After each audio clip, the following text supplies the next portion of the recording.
but you can press the button and turn it off if you want. On the left, there's.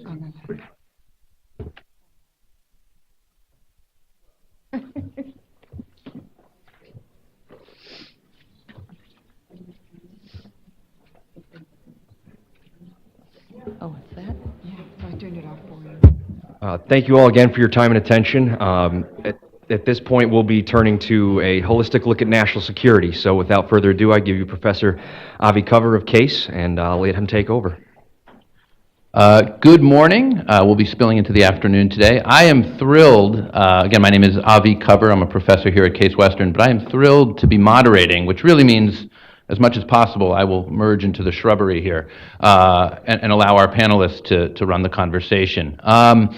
You know, we've heard a lot of talk of a geopolitical nature, and in some cases, you know, about many of the ramifications for diplomacy and trade. And as opposed to in any way talking at sort of a 30,000 feet level or even a 10,000 feet level, we're going to get down to a water level and talk about how government agencies from different countries can work together seamlessly. So just as we can take some comfort that the rule of law is at least embraced by the Vice President and the Constitution as well, government agencies are flourishing and working together seamlessly, ensuring that, you know, search and safe rescue operations are taken care of, commerce functions. So I am going to let our three panelists really educate us all on system-wide opportunity in the Great Lake and St. Lawrence Riverway. And you are going to hear from three terrific panelists who, as they have related to me, have each other on speed dial. They work with each other all the time, have worked with each other all the time, and I think you're going to see that very evident camaraderie and collegiality in evidence today. So we will hear first from Julie Gascon, who is the Assistant Commissioner of the Central and Arctic Region for the Canadian Coast Guard. We'll then hear from Betty Sutton, the former administrator of the St. Lawrence Seaway Development Corporation. And finally, Rear Admiral June Ryan, the commander of the U.S. Coast Guard of the 9th District. They'll each present a little from this, again, sort of seamless slide presentation, and then we'll have a bit of conversation and allow you also to ask some questions as well. So I'll turn it over to Julie. Thank you very much. Good morning. I'm very thrilled to be here. So we'll go right into the slide, but just to give you a bit of background on myself, I am responsible for the Central and Arctic region for the Canadian Coast Guard, and I'll show you a bit what it looks like in terms of the spread of this territory. But I have a maritime background. I finished my captain's ticket in 2005, my Master Mariner. I was at sea. A lot of people don't realize this. I don't have a beard or a big belly, so I go incognito. So no, I'm very happy to be here, and I hope you'll find my presentation interesting. Oh, I clicked on the left and it didn't work. Wait 1 second. Oh, here we go. Right click? No. If I click on, perfect, sounds good. Okay, so the Canadian Coast Guard is Canada's only national civilian fleet. It's actually one of the largest civilian fleet if you compare it to the other industrial industry fleet that we have. So it's a very large fleet. It covers, of course, the entire territory, and it provides a wide range of program and service delivery for Canadians. We provide, of course, search and rescue, environmental response, but also ice breaking, aids to navigation, maritime security, and we also are a platform for all our science for our fisheries partners in fisheries management. So we do support many other government agencies, whether it is Transport Canada, the regulators often come on board, the Royal Canadian Mounted Police, our fisheries colleagues, and other colleagues that may need access to a platform to reach all waters within our territory. And try, there we go, it works. So with regards to the Coast Guard and how it is divided. So in 2012, the Government of Canada entered into the Deficit Reduction Action Plan initiative, and many departments had to really look at how we are doing programs and how we're delivering our services and how to do it more efficiently and more economically. So the Canadian Coast Guard was originally 5 regions, and it went down to 3, and I'm the region in the middle. So on the western side, it covers the Pacific Ocean, Great Lake Lave, Mackenzie River, and Lake Winnipeg. The central and Arctic region, for which I am responsible, cover the Hudson Bay, the Great Lakes, the St. Lawrence River, the Gulf of St. Lawrence North area, and the Arctic Ocean, both east side and west side. So I've got the privilege to work with two admirals, Admiral June Ryan, which I love to work with, and of course Admiral McAllister, who replaced Admiral Abel in Alaska. So I get that opportunity, so that's great. Atlantic region, it's my colleague on the eastern side. He covers Atlantic Ocean, Gulf of St. Lawrence, and the Bay of Fundy. So if we look at the assets that we have in my region, we've got quite a bit. We have 10 operational bases. We have 39 vessels, 15 SAR lifeboat stations. And during the summer, they're going to be starting very soon. We've got our students that provide an inshore rescue boat. And this comes in supplement the forces of our Coast Guard Auxiliary to cover the busy summer season in search and rescue. We've got 2 air cushion vehicles. I have them both on the East Coast. We have 8 helicopters from our region. Lots of navigational aids, whether they are floating or fixed. There's not many people that know this, but we're a huge construction company too. So we own a lot of land with a lot of lights on them, and we provide all the maintenance of those fixed lights. Like you have on the streets, you're gonna have lights and stop signs. On the water, you've got a similar system, all kinds of different lights that helps navigators find their way through. And we have 5 Marine Communication Traffic Services Center. So just like air traffic, there is sea traffic, and I have 5 Marine Communication Traffic Services in my region. One is seasonal, is located in Iqaluit. I've got 2 on the St. Lawrence side, which is Quebec and Escomin, and I've got, of course, Sarnia and Prescott. So we've talked a little bit about the program. This is a great slide. It provides you really a big overview of all the stuff that we do. We do Waterways Management. I had forgotten to say this. And well, environmental response is pretty obvious. Icebreaking operation, marine aids to navigation, communication traffic, and of course, search and rescue. For the purpose of this presentation, I'm going to delve in more into the Marine Security Enforcement Team and the program that we do there. It is not necessarily the biggest program for the Canadian Coast Guard. As I said, it's a civilian fleet, but it's going to showcase how we work with our other federal departments that are responsible for security to deliver on this very important program. So the Marine Security Enforcement Team is a joint Coast Guard and RCMP program which provides dedicated on-water enforcement and response capacity in the Great Lakes and the St. Lawrence Seaway area. So there are 5 dedicated ships, the Midshore Patrol vessels, and these are purpose-built for that enforcement portion of our program. And what's interesting is that we have the colors of the Canadian Coast Guard on the ship, but also the colors of the RCMP. So they have their logo and their banner. It's quite of a nice paint job, and it works well with the colors. So it makes it very evident as well. It's not really good undercover, but we do have on board the MSPVs, the FRCs, the fast rescue craft for the RCMP, which allows the RCMP to move around. It's I would say navigated, but driven by Coast Guard officers and the RCMPs that were kind of the taxi service for them. And but they are black, so that's great. So that doesn't work well, though, when we use the same FRCs to do search and rescue. So we have something that we put over the pontoon that brings back all the bright colors of search and rescue at the forefront. So we work very closely with them to deliver on that program.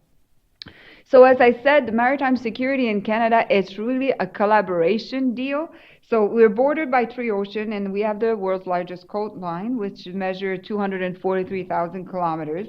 We've got a relatively small population and a few on-water assets relative to the enormous geographic size and area of responsibility that we have to cover. So in order to be able to do the security portion of our portfolio, we have to collaborate, and it's key in delivering on that. So there's no single federal department or agency, and we'll get back to what that means in real term, that is responsible for marine security or maritime security in Canada. So we use a multi-agency approach which faces information sharing and, of course, collaboration.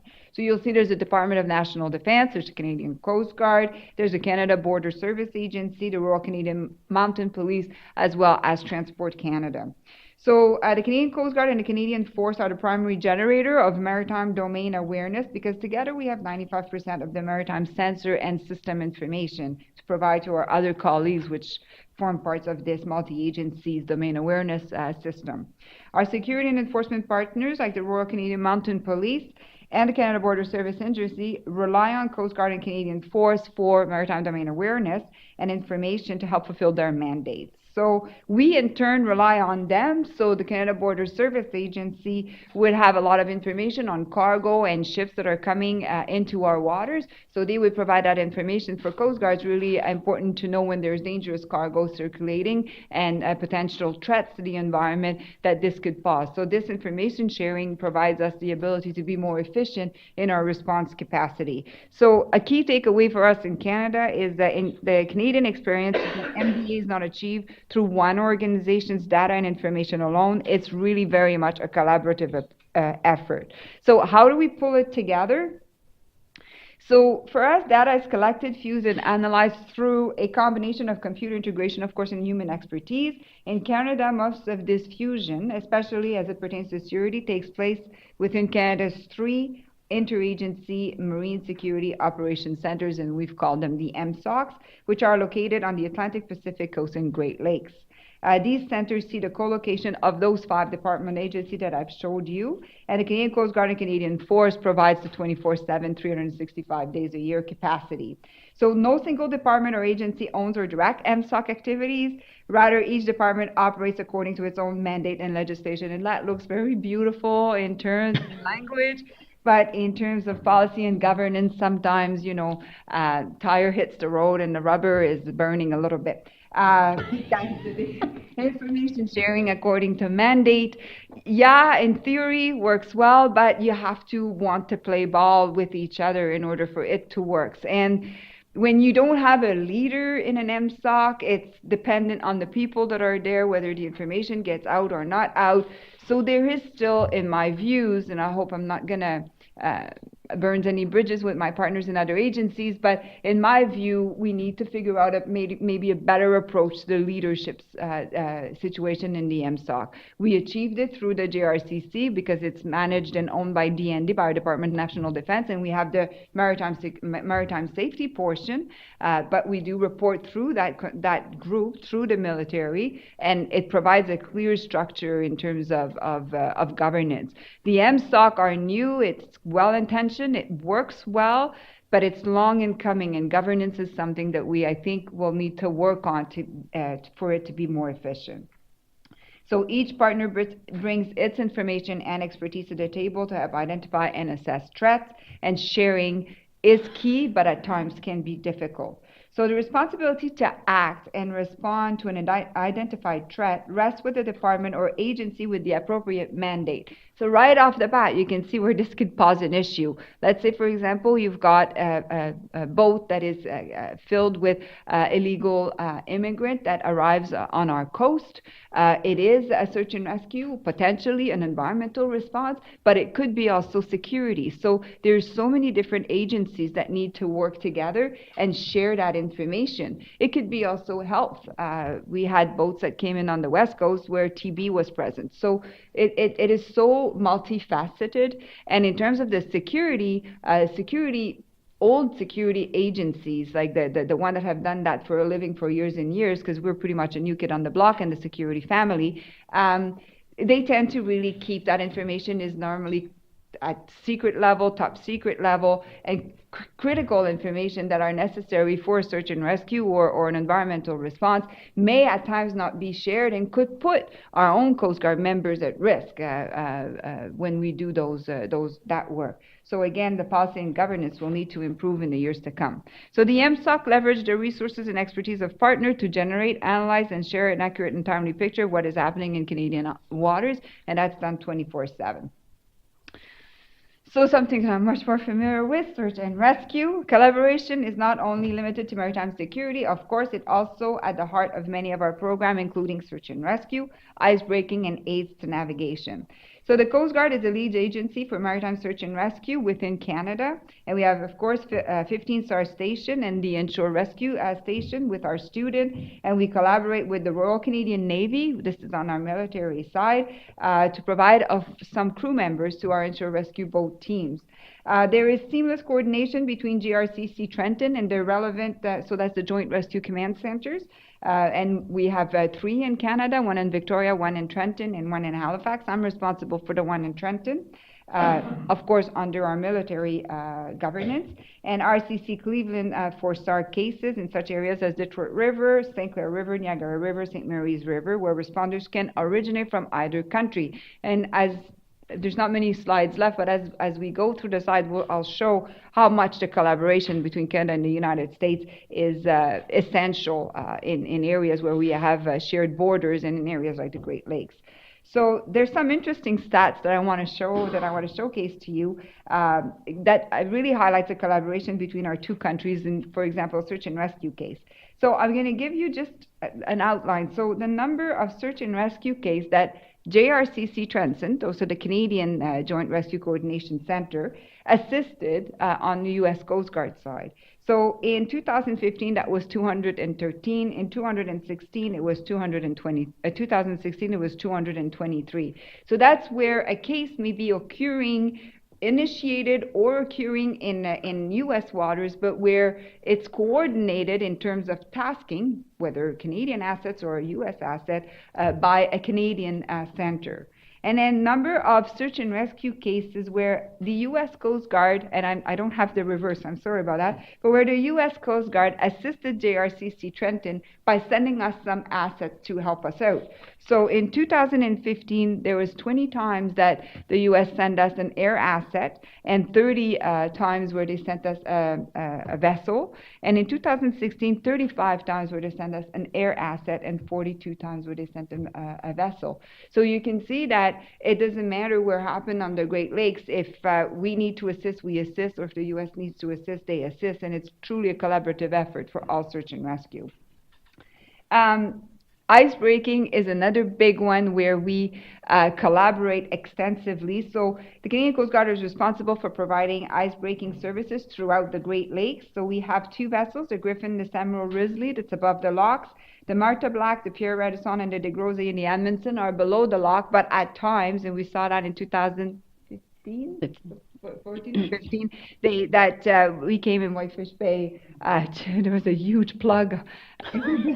Everybody was stuck there, and the Radisson came in and got everybody out. So we work really, really together. Whether you're a U.S. ship or Canadian ship, it doesn't matter. When there's an icebreaker assigned, it could be a Canadian icebreaker or a U.S. icebreaker. We work together to get it done. And we work together for, and I know it may not mean much to some of you in the room, but we work together for all the flushing operation. That's literally what it sounds like. So we flush the ice out from the St. Clair Lake, the Detroit River, the St. Clair River.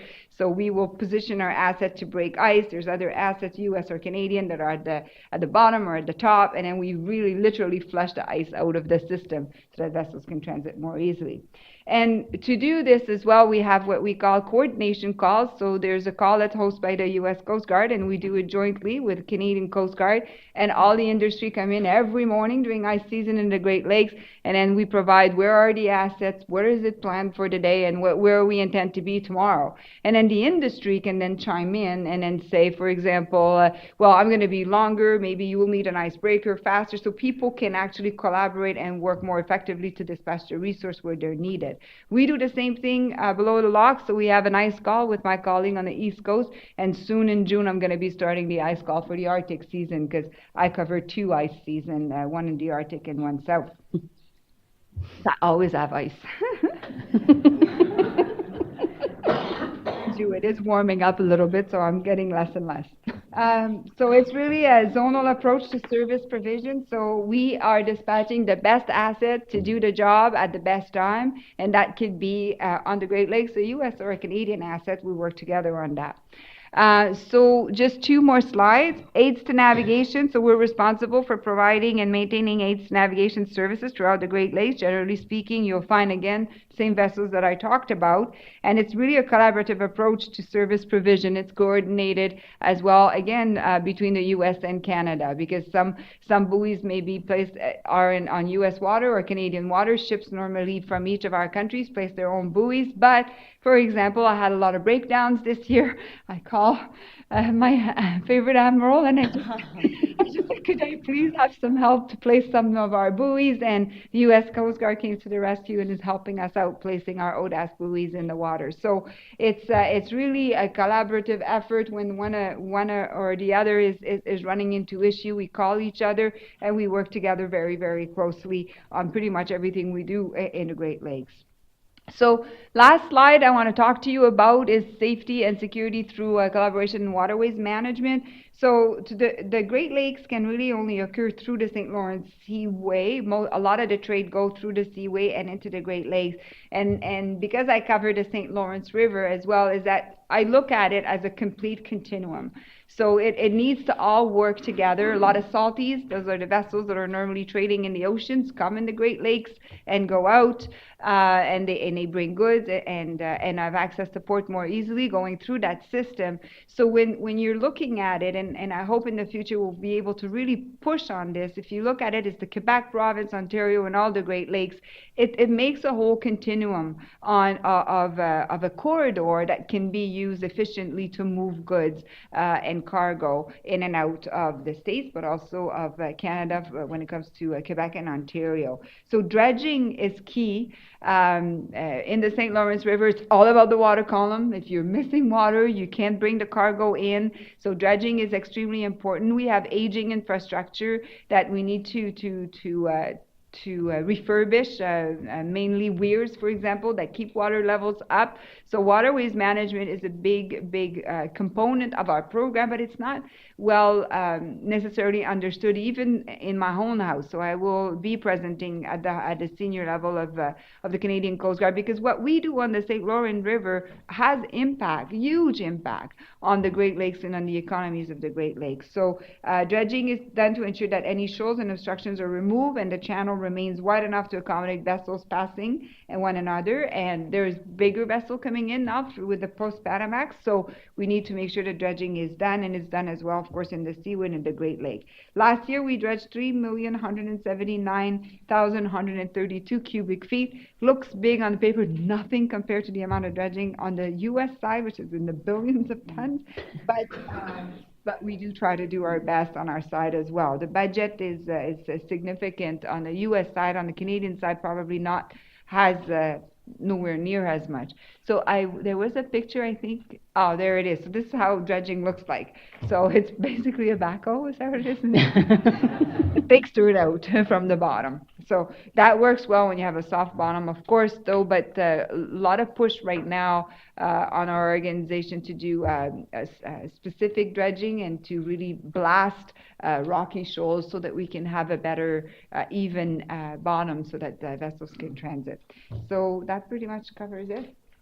Thank you.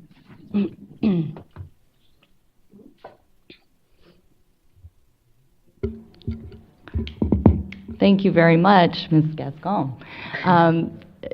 I am Betty Sutton, and I'm the former administrator of the St. Lawrence Seaway Development Corporation. I just want to make it clear. I think somebody else earlier might have said they were here as a citizen. I'm here as a citizen.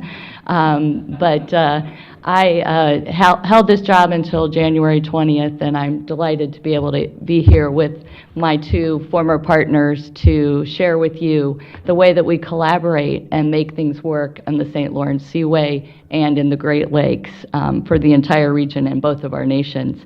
What is the St. Lawrence Seaway Development Corporation, or the SLSDC? It's a wholly owned government corporation, so it's a bit unique. Unlike many government agencies, it has much greater flexibilities. We are charged, or they are charged with, operating and maintaining the U.S. infrastructure and the waters of the St. Lawrence Seaway in the U.S. portion. As a corporation, as I indicated, there's greater flexibility for the SLSDC than you might find in other agencies. For example, we can deal directly with our partners in Canada, in many cases outside of the State Department. So there is some level of diplomacy and partnership in which we engage. We work hand in hand with the St. Lawrence Seaway Management Corporation, which is responsible for operating the infrastructure in the Canadian portion of the Seaway. Now, when you look at, and we saw some of the slides before about the geography that we're dealing with, but our primary responsibilities are for the lock operations, vessel traffic control, we do trade promotion and economic development, and we are also engaged in a capital investment renewal program. All of these things are done on the U.S. side, and they're done together in many cases with our Canadian partners. We operate 2 locks in Messina, New York on the U.S. side. The Canadian corporation operates 13 locks, and you would think that that is a big responsibility, and yes, it is. It takes 24 hours a day, 7 days a week, cooperation. The Seaway never, ever sleeps. I can attest to that, believe me. Those calls come at all times. But it really is, it's an amazing thing, because that coordination is required, because if something stops in one of the Canadian locks, we have to know immediately, vice versa.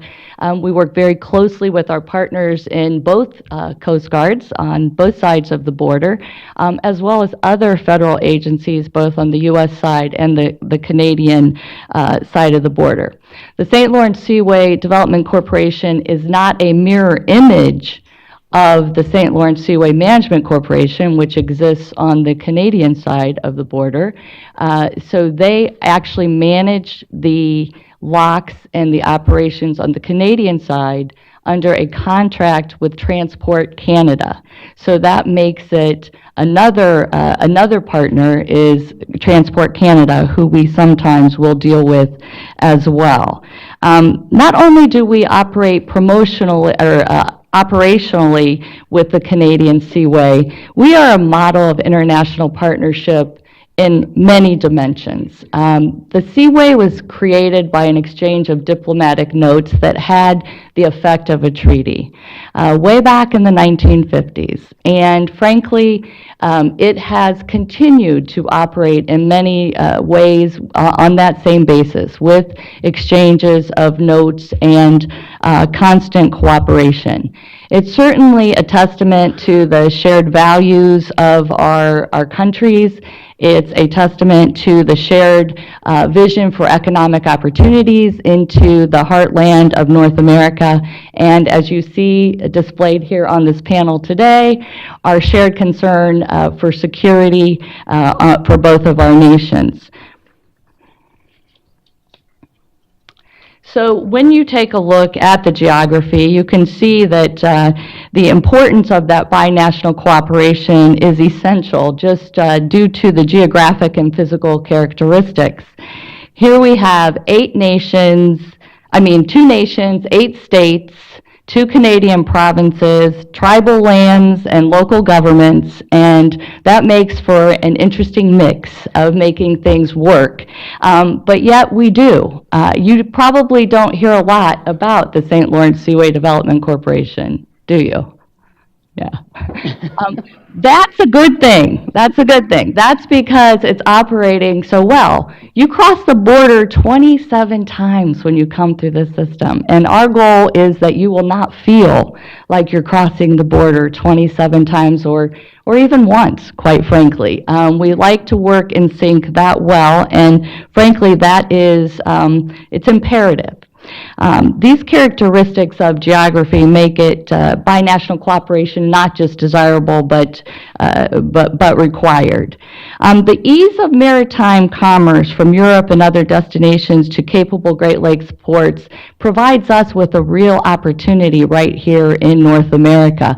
And we service about 33 major ports, and in those ports, they're all different. They all have unique merits, and part of our job at the St. Lawrence Seaway Development Corporation is not just to operate in the waterway for the sake of operating it. It's so that we can support economic activity in the Great Lakes region and in both of our nations.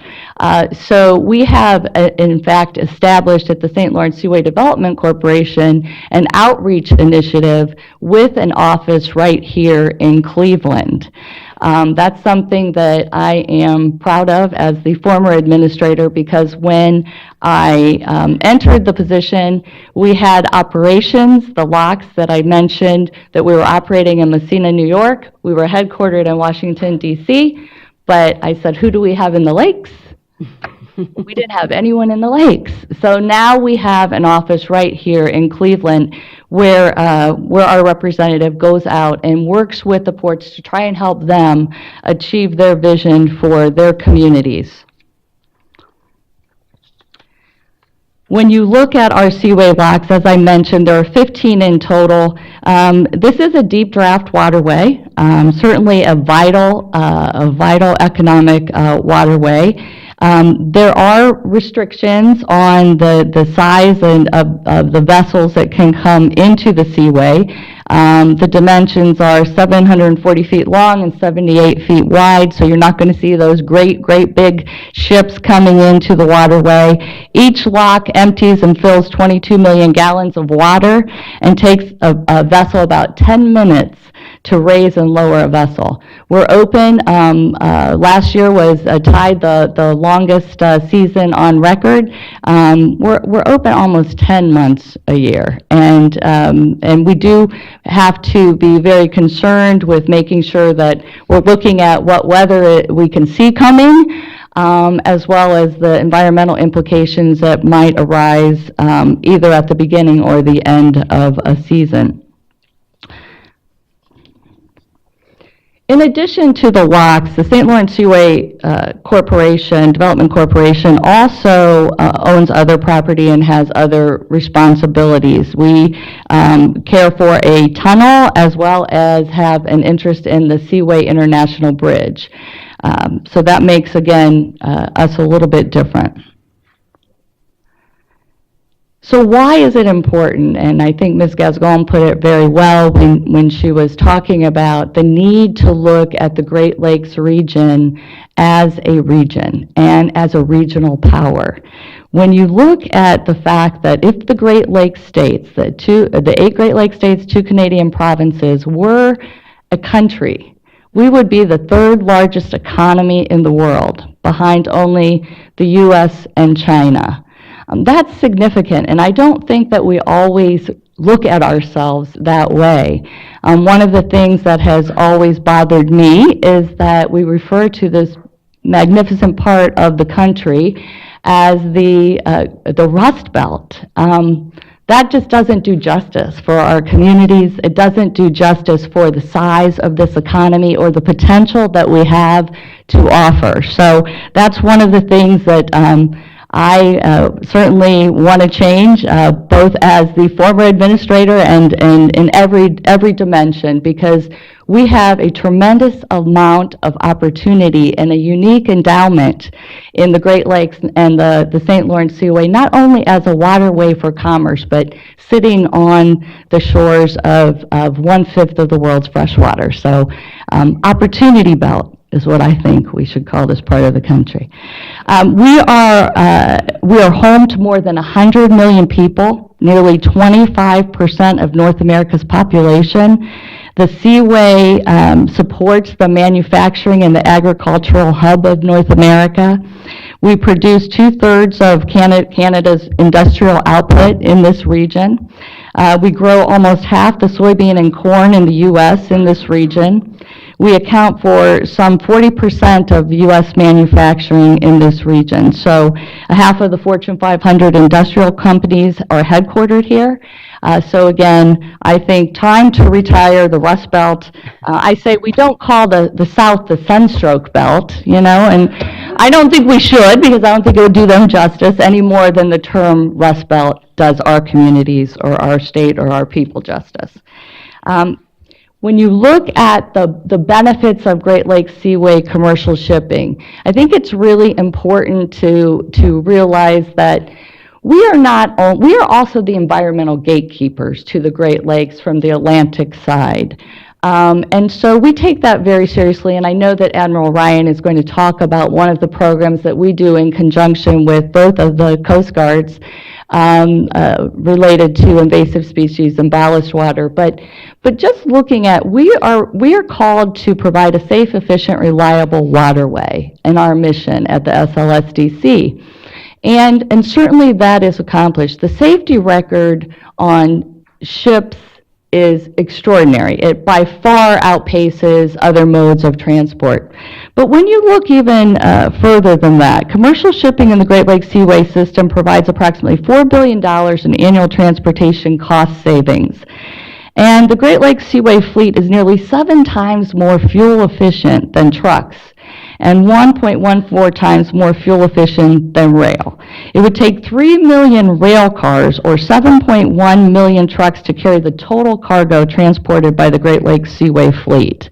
So if you think about that, and you think about not only the environmental advantages of shipping, we also, through the Seaway, have 50% more capacity that we could handle without additional investments in the waterway. So think about that in terms of getting some of our overcrowded highways and some of the congestion there taken off of our roadways, and frankly, the infrastructure costs that go with that. So I think that a lot of people don't realize the environmental advantages of the St. Lawrence Seaway Development Corporation.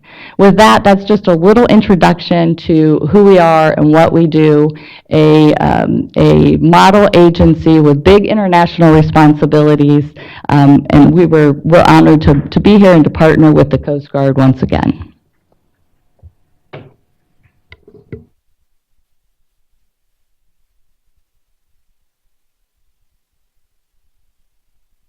Okay, so my name is Admiral June Ryan, and I'm the regional commander, if you will, for the Great Lakes region, all Great Lakes, from the Messina, New York, all the way out to Lake of the Woods, North Dakota.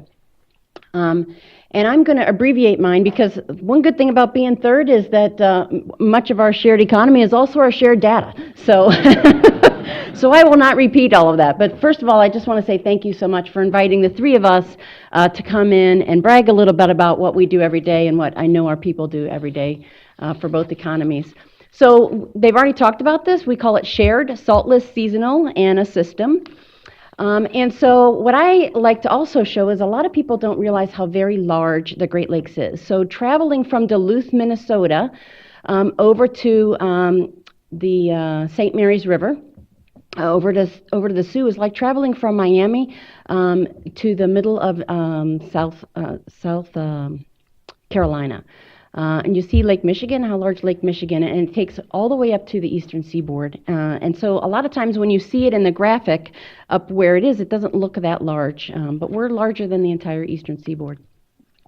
We've already talked about the importance of the trade, and so I really won't speak to this other than to say that over 270 treaties drive our international relationship, and that also includes our recreational. So we talked a little bit about the joint search and rescue that we have, and that's very important when you consider that 1/4 of all of the recreational boats in the United States are here on the Great Lakes. So when you're the search and rescue agency that is responsible for that, that tends to be a very busy part of our lives.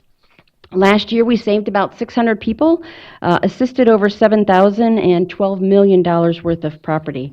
We also have a Coast Guard auxiliary similar to the Canadian Coast Guard that helps. That's our volunteer arm of the Coast Guard. So this is kind of our force laydown. The green dots are our stations. These stations were established many of them back in 1800s. when we were rowing boats. It's very difficult to sometimes close a station, just like it's very difficult to close a post office or a firehouse. So although we have motorboats that can actually travel much quicker, much faster, we have been challenged to do that. The yellow dots are where our air stations are. We have 2 of them that are seasonal and then 2 that are permanent in Traverse City, which is up here, and then down in Detroit. The star, of course, is where my headquarters. I'm headquartered here in Cleveland. And then the red triangles are where our ships are located. So these are some of the boats that you might see on the water as we interact with the recreational boating as well as the commercial boating. Those same people that run the search and rescue stations also run our ice rescue. We in the 9th District have the only national ice rescue school for the United States. We actually train and travel internationally to teach people in Finland and up in Alaska how to also do ice rescue. So we use airboats, we use our cutters, as well as literally people right on the ice. Our helicopters are also a major asset. As we talked about, we do not have any fixed-wing assets on the U.S. side in the Great Lakes, so we do 100% of the time rely on the Canadian Coast Guard to launch a fixed-wing asset when we need it, and vice versa. When they need a helicopter, we'll launch our helicopters. The biggest disadvantage of our helicopters is it cannot work in icing conditions. That's a huge disadvantage when you have a big winter. So we are actually converting Air Station Traverse City this year. They will get 60s, which are like Blackhawks, and we will get them this summer. And so we will be able to, not only do they have an increased range, but they're also able to operate in icing conditions. We also have a very active commercial vessel side, as we talked about, the Seaway, and all of the commercial vessels. We make sure, what I tell everybody, if you've ever been on a cruise ship, if you've ever been on a dinner cruise, the Coast Guard has been there first. So we are the agency that makes sure people are licensed, that they're able to launch their rescue boats if something happens and they need to do a man overboard, all of those things. We're the ones that run them through all of those drills. We also do, as Betty Sutton mentioned, the ballast water inspection. So in Montreal, we have U.S. Coast Guard and Canadians both go aboard salties that are coming in. And we check to make sure that the ballast water is salt water and not fresh water. So when a ship plies the world, right, they go into a river system and they have to take on ballast water. That is fresh water. If that then gets dumped into the Great Lakes, you would have sometimes aquatic nuisance species, ANS, that gets introduced into the Great Lakes. So we make sure that they do what's called a ballast water exchange as they're coming through the Seaway. If they get all the way to Montreal and they have fresh water on board, they have 2 choices. They can go all the way back out the Seaway, which is really economically not the best thing that they'd like to do, or we can padlock it, and they will padlock it, and the whole time that they're in the Great Lakes, they cannot exchange ballast water until they come back out.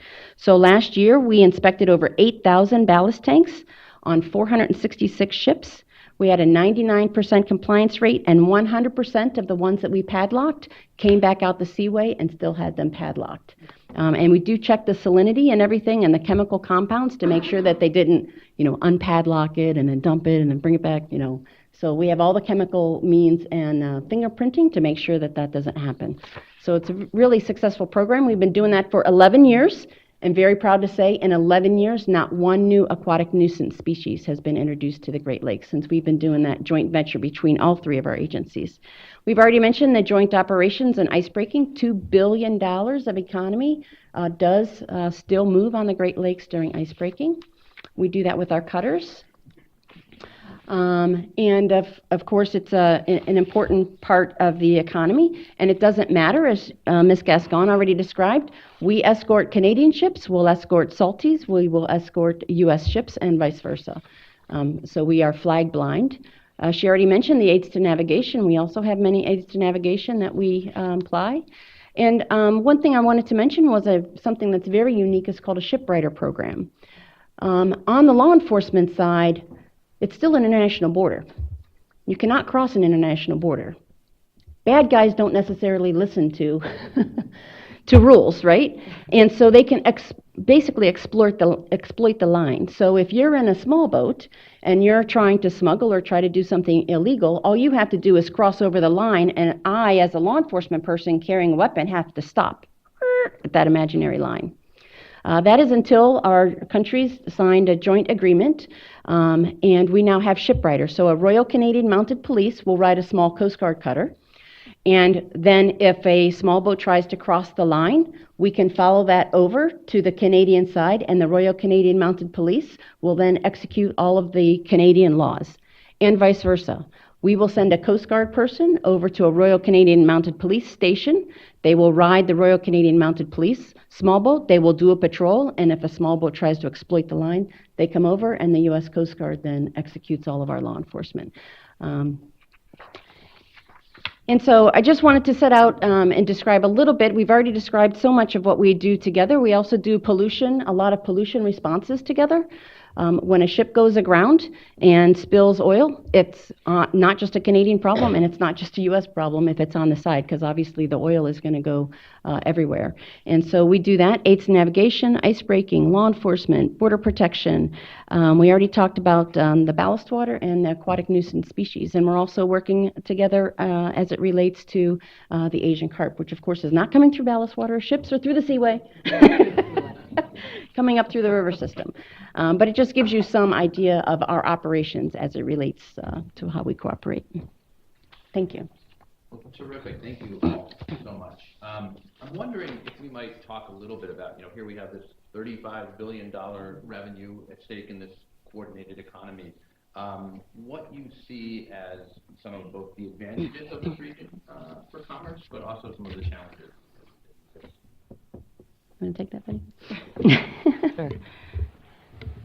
Well, a couple of things. I think I should say this: 227,000 jobs in the U.S. and Canada rely on Great Lakes Seaway shipping, and that's just directly, involved with the shipping aspect. But I think one of the great challenges and the great opportunities is that.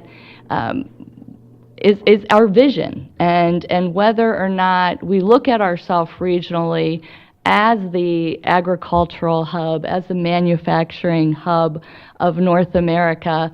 I went to a meeting, just as a little anecdote, not all that long ago, right here in Cleveland, where a major manufacturer said, well, somebody wanted to build something here, manufacture something here, but we don't have water access. And I said, yes, we do have water access. So I think it's opening up the minds about the potential and the opportunity that this region has, and thinking of the Seaway and the system in a new way. One of the things that's happening right here locally is the Port Authority in Cuyahoga County has established a liner service that is scheduled that goes from Cleveland to Antwerp every few weeks. And so now manufacturers can rely on that if they want to export goods in containers. So now containers are on the Great Lakes, which is something very new, and that's a very visionary thing that the port is engaged in. Bulk commodities moving on the Great Lakes and in the Seaway are still the bread and butter of the system, but the challenge and the opportunity is to diversify cargoes, not just with that liner service, but also cruising on the Great Lakes is a burgeoning opportunity that many communities are trying to avail themselves of. And some of the work that the Coast Guard and the Border Patrol officials do will have a big interplay on how successful we are at being able to do that, given the geography and the boundary. So I think it's just opening ourselves up to the idea that the way we've always done things isn't all that we can do. We can do more, and sort of just exploring that and grabbing for that potential. Sorry. From our part is that how do we support and respond to growth and opportunity as Betty has described it? So there is aging infrastructure, assets also are aged, but it's to bring people to realize, if, for example, you have a light that goes off and you're driving and one of the light doesn't work and the cop is doing the traffic, there's a huge backup, right? So if you don't have the proper aids to navigation, that is also what happened.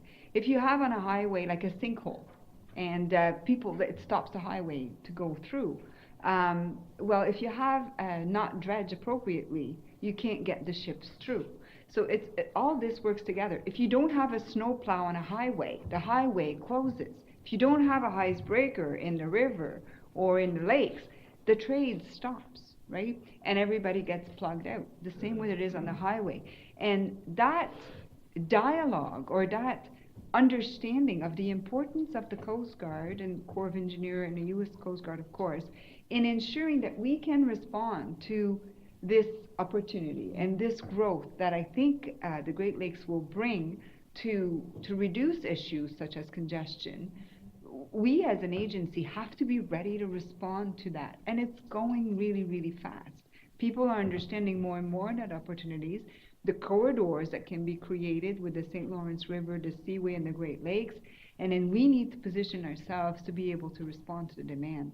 That's my biggest fear, the biggest issues that I'm facing every day, whether I face a big issue in the Saguenay with ice this year and other issues. Right at the opening of the Seaway, we had issues all the way to the Sunday, and we were able to support and open in time, but this is my day-to-day bread. I respond to media inquiries and everything. How about when are you going to get new icebreakers? Why do you have a vessel that is down? Why were you not able to respond to that service? And trying to always keep up with the demand that just keeps on growing. So for us, that's going to be the challenge, I think, for Coast Guard. We are setting ourselves up with the Ocean Protection Plan that our Prime Minister announced, $1.5 billion of investment. I think that we are on the right path.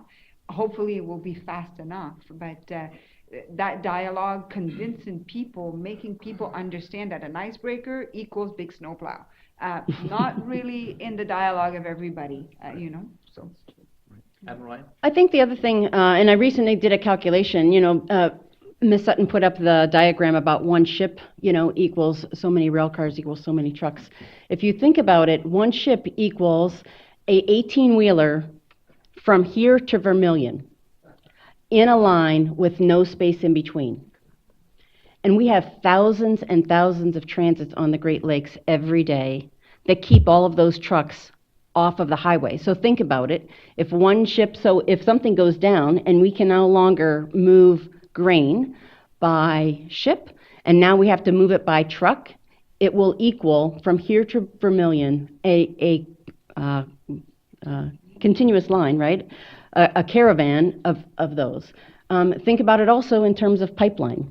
You hear about some of the pipeline. That would also be, but then you reverse that with what Betty is talking about, the opportunity. How many could we take off of the roads if we just put one more ship with all of the commodities that those 18-wheelers are carrying? And so I think that's where it kind of plays both sides.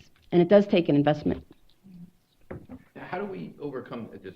I think you mentioned 27 border crossings occur. So how does one deal with, I imagine, the bureaucracy that comes with that?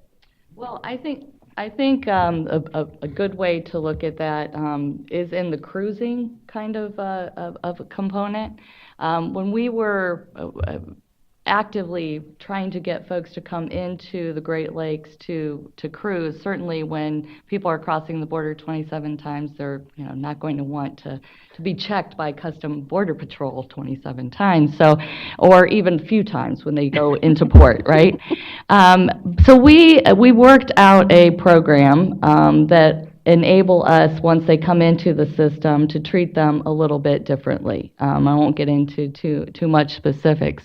But we have some of the programs that have been described by our Coast Guard officials explain how we do that too. The joint partnership, the ability to secure the border, that they engage in with the shipwriter program. All of those things are aimed at finding ways in this unique partnership that we have with our neighbor to the north that enable us to do that and capitalize on the potential. We had a question over here. I didn't know if you wanted to go to the audience or not. Yes, please. We've heard a lot of negative things about climate change. I'm just wondering if climate change is a positive opportunity for the Seaway and how that might be working into considerations about making all season operations.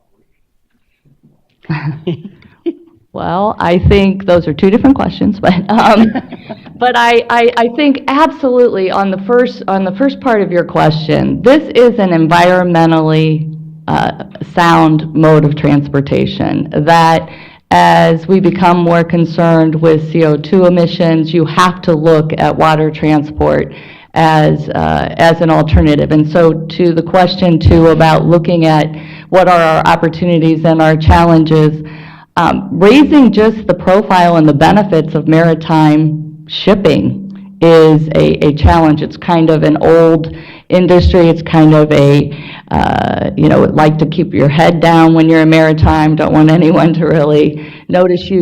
We can't do that now. And I do think it does offer maritime a great moment if you're concerned about CO2. And as I said, it's also very safe. So by comparison to the other modes of transportation. In terms of all season operation through the locks, during the winter when the Seaway is closed, and it's usually, we can't control the weather, there is also work that is done on the locks and the infrastructure. We are in the middle of a asset renewal program, a multi-year asset renewal program, which frankly, there's a lot of investment being made on both sides of the border and that's a testament to the vitality of the waterway and its potential and how our policymakers see that potential. So we would need that time, some of that time for winter work. But there are a lot of factors that go into when the waterway opens and closes. Environmental considerations, and discussions with others who, as I said, you can imagine the complications of governance when you have all of the jurisdictions that are involved in bordering the waterway.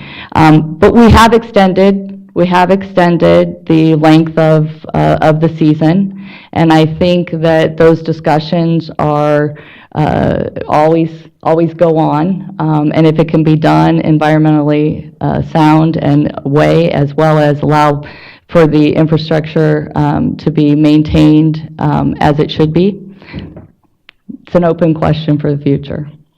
I would say also, just to add, is that icebreaking is not always positive to most people. An ice fisherman does not like to see an icebreaker come by. They do not, so people actually wait for the waterway to freeze over so that they actually go across back and forth and use it as a roadway. So, it's very interesting. Governor. Yeah. You what? I'm sorry? I did that from Windsor to Detroit, yeah. Purple Gang.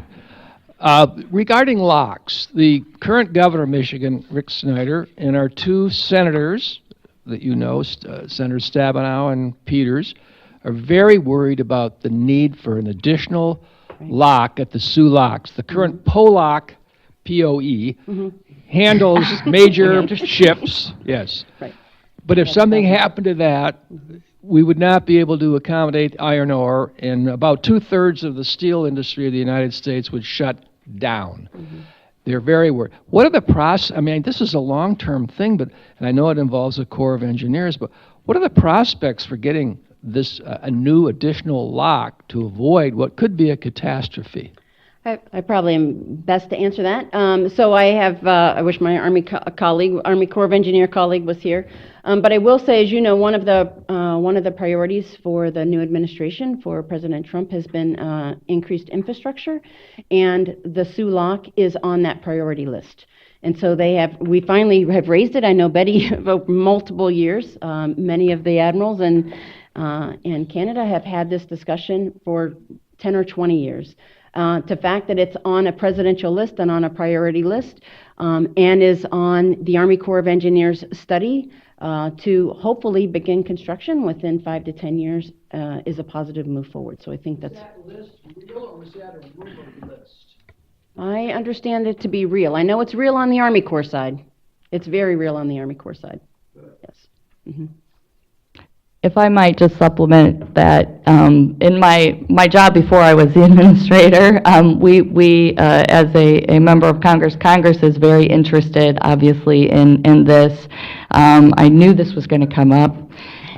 When the U.S. Department of Homeland Security looked at it, it painted a pretty dire picture should that lock go down. 11 million jobs lost, a crippled auto industry from a lack of steel, as the former governor there tells us, and a likely economic recession exceeding 2008. That's a big deal. And I think this goes to the discussion up here about how if we act as a region on the political level, that is likely to help us get to where we're going. So this idea, and Congress has started to look at the Great Lakes Seaway system as a region, which is beneficial not only to the waterway, but certainly to the ability to access successfully the kind of support for infrastructure that we need, because there's more political clout together than there is individually. So it's on the right track. Oh, hi. You mentioned that there was one container ship that went through the locks. Am I assuming that all the other ships that work in the waterway are bulk carriers? And what kind of cargo is that? And where is most of the traffic? How much of that would originate in the far western end, and where does it go? And do they unload for transatlantic and put it in another ship for transatlantic or other types of carriage?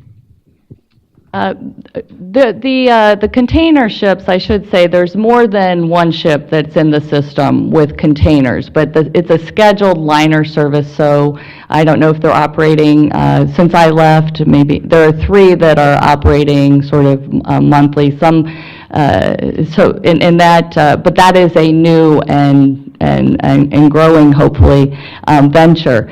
With respect to major commodities that come through the system, iron ore, grain, break bulk cargo, mining products, including stone and sand and gravel, dry bulk cargoes, and there's also a growing general cargo kind of commodity, as well as project cargo. So in the energy, they transport both traditional energy as well as new energy. So wind turbines, there's talk here, for example, in Cleveland about with LeadCo developing some wind energy, perhaps off the shore of Lake Erie. That would create a whole new industry to be serviced by movement on the Great Lakes and through the Seaway.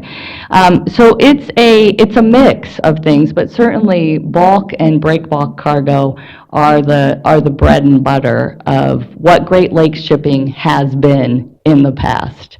It's important as certain commodities tend to fall off due to whatever reason, sometimes intentional policies, sometimes market conditions, right? That we find ways to capitalize on this, which is our unique endowment in utilizing our waterway in a responsible way into the future. So there's kind of a moment of creativity that is happening on the Great Lakes, and success breeds success. So that liner service is really, really set off a spark for people to look at new ways to use the waterway in the system.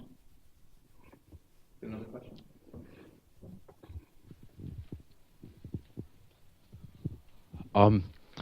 So I apologize for a very niche question, but being a law student, I don't have much time for the generalities of life.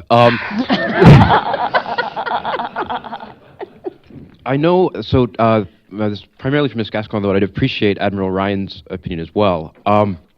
The Transport Canada report on the Coast Guard last, I think it came out in 2016, was not terribly complimentary, at least in my reading of it. And one of the major issues and inefficiencies that they pointed at was the lack of a law enforcement mandate to the Coast Guard. Again, the fact that in order for the Coast Guard to enforce, Canadian Coast Guard to enforce sovereignty, there needs to be an RCMP officer, et cetera. And I'm just curious, how would that help or hinder the collaboration that you have with the U.S. Coast Guard? Would it, I mean, what is it like in the fact that we have the U.S. Coast Guard being an armed service and the civilian fleet interacting? I mean, we have a national police force, right? I mean, all these governance issues that you were chatting about earlier. So I'm just curious, if Parliament were to give the Coast Guard that mandate, what would that look like going forward, or is it worth them giving them that mandate? It's a good question. I won't be able to answer your question directly. The Canadian Coast Guard is really truly a civilian fleet. As I said, the security role of the Coast Guard really came into play after 9/11. So where that security portfolio started coming in, marine security was created in Transport Canada. So for us, we really, I call ourselves the new kids on the block of security when it comes to the arena in Canada. But one thing that I have to say is that when I meet with Admiral Ryan or Admiral McAllister, if I would like to meet with them and have all the different things that the U.S. Coast Guard do in the same room, so for example, we're going to be having the Coast Guard Summit this year, we have to bring to the table Transport Canada and the RCMP and potentially CBSA as well at the same table in order to be able to speak on all facets of what the U.S. Coast Guard mandate is. So in terms of our relationship, I think the relationship will always be very strong. But what we have done, like when I look at the shipwriter, when I look at our midshore patrol vessel, which carries our RCMP, is that we do also provide a conduit because we have a very, very strong bond, but we also bring the other agency as our kind of a conduit to say, okay, well, this would be this agency, and here we are introducing those folks and providing that relationship. So we've been working that way for decades. We've always been that way. The U.S. Coast Guard welcomed us as on the security portfolio and has provided a lot of support through the shipwriting program and all kinds of different programs. I don't know that it would change any of our relationship. It could make it easier because instead of speaking to 4, they would speak to 1. But we have made do with it, and we've done it well. And our U.S. Coast Guard colleagues understand exactly the structure that we have because we are so close. So it was never an issue, and it hasn't never been. With regards to that report, this is always on the table. It always comes back on the table. Should the Coast Guard be also military? Many of the world's Coast Guard are militarized, but this is not the model that we currently have in Canada, and I'm not sure whether it will ever change. Admiral Ryan? I would just say we on the U.S. side, and I can speak for my members, we appreciate the fact that we are both a police agency, we're a regulating agency, as she discussed with Transport Canada. We're also an armed service, and all of those things collectively. So we can go globally, for example, to interdict pirates off of the coast of Africa. And we serve under the theater commander, the DOD theater commander, when we're in theater. We can actually shoot and take out the pirates, and then we immediately shift to our law enforcement mode because, of course, the next thing we want to do is take those to justice that are either still alive or the organizers. Or the organizers, and we immediately go into law enforcement mode. We do not need another set of orders, unlike our DOD counterparts. We do not need a different mandate. We go on board. We are now a law enforcement investigating agency. We put the case package together, and I give it to Ted Fowles, my JAG, my lawyer, and then he determines at what point I shifted from being a theater commander, from being my DOD authorities and then shifted over to my law enforcement authorities, and that's for the lawyers to all work out at the end of the day. And the good thing is for members, we don't have to do any of that. So for us, we enjoy that as a spectrum, is how we like that. Thank you very much for the wonderful panel. It's very impressive, the three of you up there talking about the Great Lakes. We really appreciate it. I have a question. You mentioned a staggering number of treaties and international agreements that you operate under to do the things that you have to do. My question is, how is it doing that? Is that tough to manage and negotiate? Does it take a lot of effort to figure out what you're allowed to do when and who you need to talk to? And if you had a wish list on how to coordinate all that, or you know, distill it down to one agreement, what would that be? I'll start and then maybe hand it over to Ms. Gascon. I would say for me as an operator, it's seamless. So, for example, the bilateral agreement that put in Shipwriter into play, it's out there, and there's an authority out there by which we execute under, but I don't think about that authority, and I don't think about the treaty, and I don't reference it at all. When I'm on the water, I know that when I have an RCMP officer, I can go on either side of the border, and when they have a Coast Guard person, they can go on either side of the border. And so perhaps that's back up to the 50,000-foot level that you talked about as opposed to the water level. And so for us, we, of course, need to have all of that authority and background behind it. But on a day-to-day basis, Ted, did you want to talk about that from the legal side at all? Or? Well, the good news is, so in the construct, we, we provide legal advice in real time. So if they're on the water and they have a legal question, there's always a lawyer available 24/7. So I think that gives them the comfort level that they're operating within the bounds of the law. And then just since we're talking about Shipwriter, one of the unique things is you have to go, both countries send people to training down in the Maritime Law Enforcement Center in Charleston, South Carolina. And if you haven't gone to that training, you cannot get on the platform, which includes very important people on both sides of the border. So we've had ministers and congressional representatives that want to do a ride-along, and you can't get on there. So both countries have really implemented a pretty strict regime to make sure that they appreciate and recognize and comply with laws on both sides of the border. So hopefully that answers your question. I'm happy to talk to you offline. Julie? Just to echo what Admiral Ryan is saying is that, like, on the environmental side, we have an agreement for environmental response. In our response capacity, this would allow us, when the Roger Blow, for example, went aground, the bow was in Canada and the stern was in the United States. And then, okay, how do you manage the incident? So I called June calls me, so okay, who's taking this one? And then whoever takes the lead, the other sends the resource to support. So, and same thing when we had issues with buoys, Admiral Ryan came and support us, and it's vice versa. It's always together. So under those agreements, I don't think about it when we are in operations. I just know that if I call, I can have those discussions and we can manage the incident together without any issues. Perhaps having one big agreement could help put that all together, but in our view, a lot of those agreements are negotiated agency to agency from Coast Guard, Canadian Coast Guard, and U.S. Coast Guard, so it doesn't involve the big boys of international affairs, I guess. I don't know how you can describe them, and it goes a lot faster. But I shouldn't say that with our ex-minister being there. But anyway, sorry about that, Minister. But it does go a lot faster, and it does keep it simple, and it does keep it really operational. And that's what allows us to work very, very efficiently. When the treaty involved more resources and everything, of course, the international affairs has to be involved in that. But those operational agreements, operational MOUs or whatever you call them, allows us to be able to really collaborate seamlessly on the lakes anyways. To what extent does the Regulatory Cooperation Council factor into some of this? So maybe if I can, I used to be with Transport Canada on the regulatory side, so I was a lot on the various RCC task force.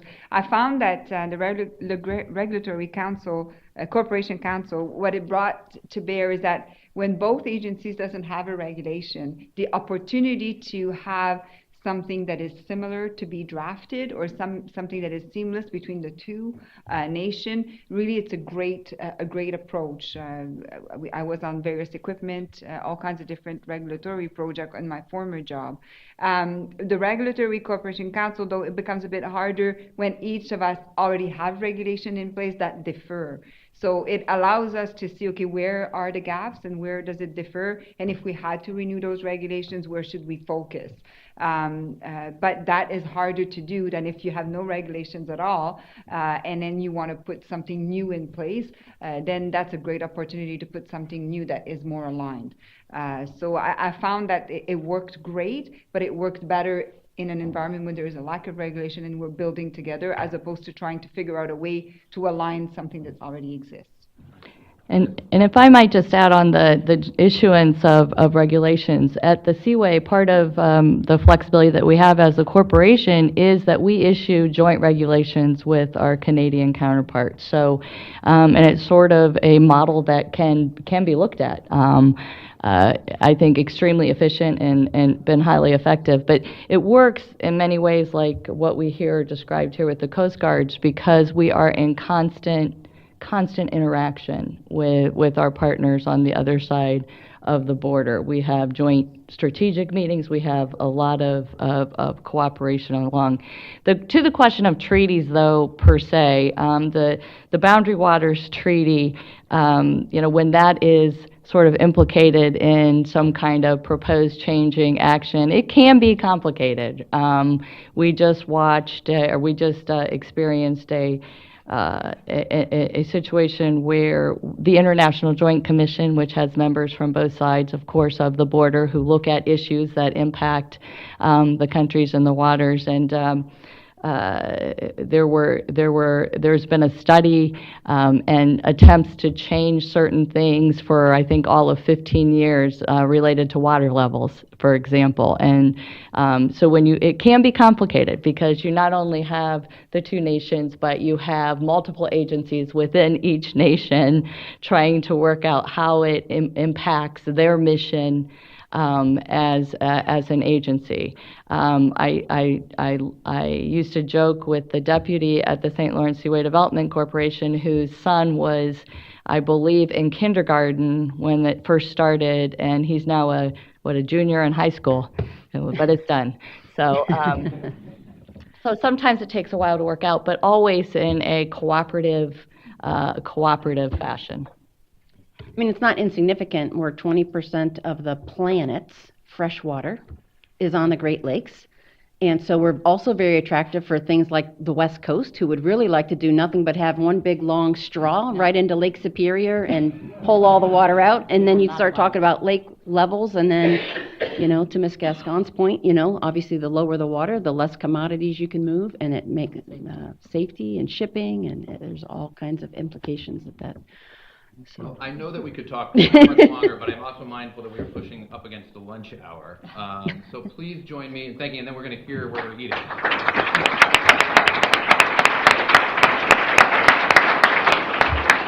Thank you all so much for your insight and your time. Thank you all for your time and your attention. We'll take about 25 minutes or so for lunch. Lunch is just out these doors across the hallway. Box lunches are available. And then we'll reconvene back here to hear from Peter Bates from NORAD. So. Thank you so much. You guys are fantastic. It's very nice to see you again. I hope we will see you.